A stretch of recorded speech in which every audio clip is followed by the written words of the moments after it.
Był sobie dziad i baba, bardzo stare oboje.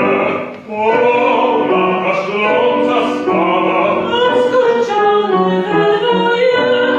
mieli chatkę maleńką, tak starą jak pani.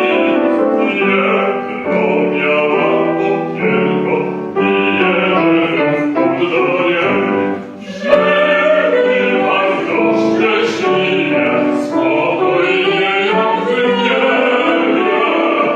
Czemu ja się nie dziwię? Bo przywykli do siebie.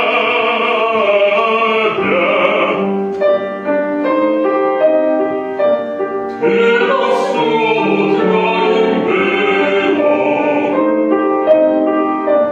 że umierać musieli, że się kiedyś śniło.